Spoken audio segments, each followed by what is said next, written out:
What was Gallipoli in World War I, and how did it fare for the Entente?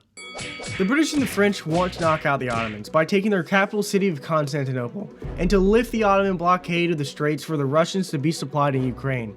The man who pushed for this attack was future Prime Minister Winston Churchill. The British believed they only needed 50,000 men for this attack to take the Straits, but the French estimated 150,000 men was more likely.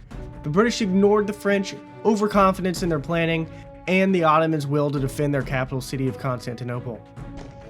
Starting on the 19th of February, the French and the British ships began a bombardment of the landing areas, in an attempt to soften up the landing zone and destroy the Ottoman forts on the coast. However, the assault by sea failed, and many British and French ships were damaged and few destroyed by naval guns or sea mines. The Entente retreats and replans their attacks on Constantinople. On the 25th of April, French and British troops landed in the first naval invasion of the war, and were immediately held up due to a lack of orders and failing to seize the initiative.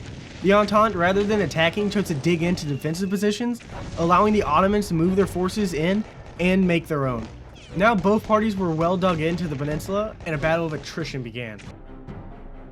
Now a very apparent failure of the Gallipoli campaign had now caused French and British troops to slowly leave the peninsula. On the 15th of December, 80,000 Entente men evacuated the peninsula overnight. Not a man was lost. It was the best and most well-executed plan in the war.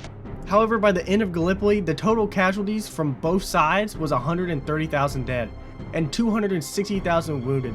This battle marks the first naval invasion in the war and the complete failure of the British and French coordination and overconfidence.